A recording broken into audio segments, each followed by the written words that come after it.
Alright, welcome. If you're new to the channel, my name's Elliott and you're watching Rickety Ski Reviews. Today, we're going to be talking about the Elan Wingman 86 CTI Black Edition. You can almost see it if you get the light on it just right, that kind of zigzagging. That is an additional layer of carbon that runs on the inside edge. Because these skis are asymmetrical, they can kind of know which one's going to be your inside edge, but it just creates a little bit extra dampness, or so Elan says. But I'd like to go faster. Faster, please, sir. That's why it's Lord.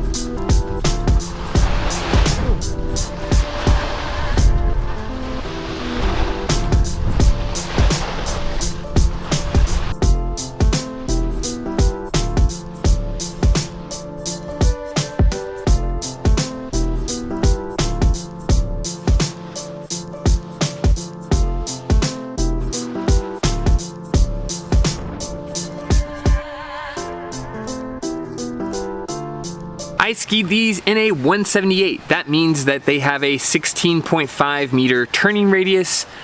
Very aggressive. If you were looking at between slalom and GS, these are probably closer to slalom turns than they are GS turns.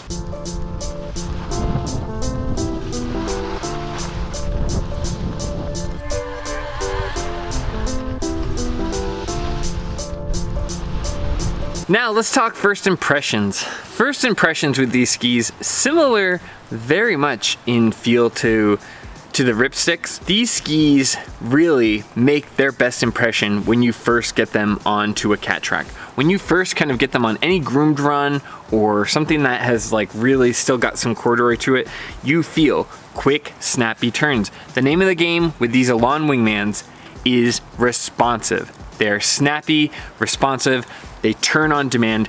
This asymmetrical shape really puts you into a powerful position to get your turn started quickly and on command. It almost wants to start the turn for you because it kind of puts you in this weird position. With that asymmetrical shape, you're almost like ready to get right into your turn immediately. That was my first impression, just wow. These skis are ready to turn on a dime.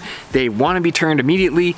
These are very, very responsive skis and really want you to make those quick, rounded off slalom turns. The other thing I noticed with them is that they are pretty light. You know, I had to take them off trail in one of the connectors, and you do feel chatter. They're not made to go off trail, so that's no big surprise. Although they are advertised by Elan as being kind of an all-mountain ski, and I would say that's not really the case. These are meant for the groomers. So now that we've talked about first impressions, and these definitely make a strong first impression, let's talk about the good. The good with these skis is that the turn that you get is not hard to make. Like if you're somebody who really wants to get better at carving or is struggling to feel a good turn, this ski just out of the gate will have that turn ready for you. It's very easy to initiate the turn. The turn that you do get is very like sharp. It's very clean. This is a wonderful slalom ski, especially if you're back east and you have limited size trails to complete your turns. This ski is really good because it's gonna allow you to get your turn off really quickly. You can kind of perfect that short radius turn. You're really gonna enjoy that. Additionally, these skis don't feel heavy on your feet. They feel very like easy to kind of get around. They feel also very stable, especially this Black Edition with that extra carbon. When you load up the ski at the apex, the turn feels very stable. It's an extremely stable platform. It feels really good under your feet. What else? It's letting you finish off your turn. It's letting you kind of snap out of the turn. And these skis are very quick to build up momentum and build up energy in and out of every turn. When it comes to a turn, talking about just carving and just turning, these skis are probably the most efficient ski on the market. Just for energy in, energy out. These are constructed in a way that really give you every last drop of energy in and out of your turns. The other kind of cool thing about this construction is it gives you a lot of stability without adding a ton of weight or without adding a lot of like kind of sluggishness with your turns. There's not a lot of skis that do that successfully, where you feel that level of stability and like level of sound dampness while also getting that quick and responsive of a turn. In the old days, you would have to kind of have a long, heavy, wide ski, and I think this is kind of an engineering feat because it's giving you quick, snappy turns without giving you kind of that cost of low stability. So if you are somebody who really like wants to enjoy short radius turns, I think this is one of the better options out there. This and the Mirror's Core really stand out to me. The list, maybe if you're making a list of good things, might be on the shorter end, but it's really this ski, in my opinion, has fine-tuned and honed in on the ski skills and really perfected them. I could see maybe for more intermediate skiers not wanting the Black Edition because, you know, you might find that level of stiffness intimidating, or you may not get the full turn out of these skis. But for most people who have experience in carving, who are strong skiers, I can see the Black Edition providing a lot of value to people because it's really fine-tuned in how stable it is and also giving you a short radius turn. Like I said before, it is a really healthy marriage of some really important characteristics for a lot of people who care about carving. All right, we talked about the good, now let's talk about the bad. And maybe I should retitle the bad section because it's not necessarily bad, it's more like limitations. And this ski has a lot of limitations. So, and that's not necessarily bad, that's more of just a choice. This ski chooses to be like really good in a few key areas. But it also has a lot of limitations because of those choices. The first thing that's like pretty obvious, and this is really more of a groomer ski, but you know, Elan markets it as an all mountain ski. It's not. This ski is very limited. It needs to be on good groomed trails. In fact, it needs to almost be on like close to fresh corduroy. If things get chopped up or skied off, this ski really doesn't do that well. I don't know, you gotta be kind of early to the show if you wanna enjoy the ski, and you have to have good conditions, good grooming, things like that. So it's limited on where it can go and be really successful. And then it's also really limited in its turn shape. I have not seen anyone else talk about this, and I'm kind of surprised. But if you are reviewing a lot of skis, maybe you wouldn't pick up on this. When you ski on this, it has a great slalom turn. Its turn initiation is off the charts. Its turn shape is extremely clean. The stability on the edge is like almost unmatched. It's a very, very good turn. The problem is it's very limited on the amount of different turn shapes it can make. If I ski on a Headcore 93, I can get a lot of different turn shape out of that. If I ski on the Draco Freebirds, there is a really wide range because of that ski's material of different turn shapes I can make. This ski has one of the most limited turn shapes that it can make. Maybe close to like the Mears Core, might be a little bit more exaggerated, but it's really, really limited to short, quick slalom turns. The other drawback it has, similar to the Elan Ripstick, and these skis feel very similar in their build, but this ski really doesn't like large radius turns. So if you build up speed, which the ski does a good job of, if you build up speed, if you build up momentum going in and out of turns from turn to turn, well, the ski can't do anything with that. It does not like larger open radius skis, so you can't really accelerate with this ski. You are kind of stuck in this cramped turn radius. And if you're okay with that and you only want that one turn shape, that's fine. But for me, I get really bored after a while of just having the same turn shape over and over and over. Because if you're skiing well, you're building up momentum, you're setting up new lines, and this ski just kind of can't do that. So it has mastered this one specific turn shape with like a little bit of margin as far as being able to change the radius, but it lives inside of that, and it's, you know, it's kind of created a good home within that turn radius, but it's also kind of a prison cell in which it cannot stretch out that radius at all. So, you know, that's a drawback, at least for me. I want to be able to accelerate, I want to start going faster. I will say I didn't get nearly as much speed wobble as I did in the Ripstick, so it was much more stable at speeds, but, you know, once you get going a little bit faster, you still kind of have that boxy tip, and you do get a bit of speed chatter. It's not nearly as egregious as the Ripstick, but it's definitely there at the top end speeds. But, you know, that's a slight drawback compared to the rest. This ski doesn't struggle in that the thing it's designed for it's bad at. It more struggles that it's very confined in its range of performance. Like if it's inside of its area, it's a top performer, it does great. But if as soon as you ask the ski to do anything else, if you ask the ski to go into bad conditions, if you ask the ski to open up its radius, if you ask the ski, you know, for anything outside of this like tight GS open slalom turn, it really doesn't deliver very well. So I wouldn't say that it's like bad at what it's doing, but it's very restrained. And as we're seeing more and more with each passing winter, ski's ability to be adjustable and deliver in multiple types of conditions really creates a lot of value.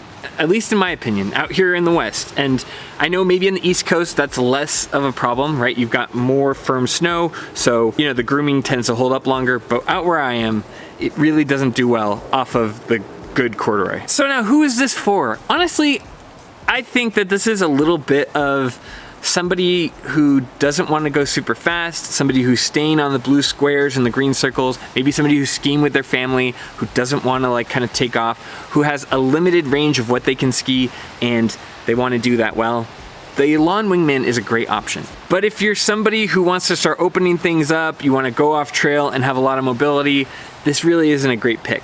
Kind of similar to the Mears Core if you're somebody who's a ski instructor, if you're somebody who is a parent of younger kids, you might really enjoy this and you might want to just have something that masters a short to middle radius turn.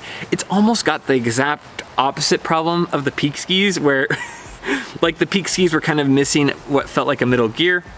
This ski is just all middle gear and it's missing the short and long that Peak had. So I don't know, it's like the inverse. So I mean, you could pair this with a Peak 104 and probably have everything covered, honestly. If you're somebody who wants to do those things, I do think the Ripstick is a better option. I think the Ripstick does almost everything this ski does, maybe not quite as aggressive with its turns, but it does that and it does it all a little bit better and it's got a much wider range than this ski. So if you really love this ski, I would at least try the Ripstick because especially out west, the Ripstick creates a lot more options. Now, if you're back east, this might make more sense for you, but if you're somebody who wants to go off trail, who wants a little bit more width, I think the Ripstick really provides a lot more overall value. Now, lastly, let's talk construction. As I said before, the Black Edition has this extra layer of carbon. It's got a mixture of wood core and carbon. It has those carbon rods similar to the Ripstick running through it. As far as price goes, this ski with bindings comes in at $1,100. So I would say MSRP, you know, if you're comparing it apples to apples with everything else, you're probably looking at about a $900 ski for this Black Edition. I would say the value is a little bit on the pricey end. It's not magnificent, but it's not outrageous either. I would probably say that overall value for the West Coast is better on the Ripstick side, but if you're on the East Coast, I don't think it's a terrible value. I would definitely, for that much money, make sure I like the ski. I would demo it if possible, because I think it's for a very particular turn radius and a very particular type of skier. I think if you're a little bit on the less aggressive side, you don't need a super spicy turn, sure, this might be awesome. And in fact, for some people who are trying to improve their skiing, you might really like how the construction kind of sets you up for each new turn. But I do think it's for a very particular type of skier, so value is okay. It's not great, but it's so-so. Now, finally, I'm gonna give this ski a score. And the score is really tricky on these skis because I do feel like for the particular type of person, this ski is probably like above an 8, somewhere in there. And especially if you're on the East Coast, I think that this ski gets a higher rating because you have more consistent snow texture and you're not getting as much snow, so you're not missing out on powder as much as you are out here. The big wet, choppy snow isn't as relevant until you get into spring skiing. So I do think this would be maybe a higher score for an East Coast kind of groomer focused person, but my opinion, as far as score goes, I'm gonna give these a 7.6 out of 10. They are not bad at what they do. What they do is really excellent, and I do think technically these are kind of a marvel. But for overall value where I ski, I don't think there's nearly as much here as there is for the Ripstick. I think the ski is so limited in scope and what it can ski that I found myself very quickly getting bored. My first reaction was over the moon. Wow, this is amazing. Oh my God, I can't believe like how quickly these turn. They feel so good on the cat track. But really, very quickly, I kind of found the ski's limits. I found the ski's, you know, kind of what it's caged into as far as turn radius. And I found that to be very frustrating and ultimately just not very fun. I found myself getting very bored with these skis very quickly. I wanted more diversity in where I could take the skis. I wanted more diversity in turn shape. And when I build up momentum, which these skis are super good at, I wanted to be able to do something with it. I wanted to be able to open up my turn radius and really enjoy this ski. Now, that doesn't mean I wouldn't recommend these. For people back east or for people who are really just staying on the groomers, I actually think this is a better ski than most of what I see on the hill. I see people like daily driving Atomic Bent 110s on the beginner hill, and that doesn't make any sense to me. I think these skis would be phenomenal for someone like that. I think if you really want to like get better at carving and you're intimidated, this would be an excellent option. I really think that. But for me and for what I value and overall just like the limited scope, I really don't think that, you know, spending $1,100 and you can only make this small range of radius turns, feels very limiting and very frustrating to me. Like I said before, what it does well, it kind of almost perfects. But I think if you want to progress as a skier, you need to be able to kind of push your boundaries, and especially for other all-mountain skis, there's just so many better options that can provide so much more value and so many different types of turn shape. So 7.6 I think is very generous. For me personally, it'd probably be more like a solid 7, but I'm accounting for other people carving on these, and I do think if I was back east, I'd rather have these than some of the more West Coast based skis. So I do think there's a place for these, and that's why I'm giving them a little bit of a bump into a 7.6. Overall, a great showing from Elan, a very nice ski, but it has its drawbacks and it has its limitations. This is a great opportunity to ask you to please like and subscribe. I'm not sponsored by anyone. I paid for this review myself. I'm just out here talking about skis and telling you the truth because it's important to me. So if you want to support my channel, that's like the easiest way to do it is to like and subscribe. If you want to become a member, we have membership features where you can see videos early. And if you want to support the channel and you know you want to buy these skis and you found that this review helped you, well, please feel free to click the affiliate link that I'll have below in the description. That helps the channel out directly. It's not a lot, but it still helps because like I said, I pay for these reviews myself. Elan didn't send me anything. These are my real personal opinions. But more than anything, just thanks for watching. I really appreciate it. And as always, I'll see you in the next one. See ya.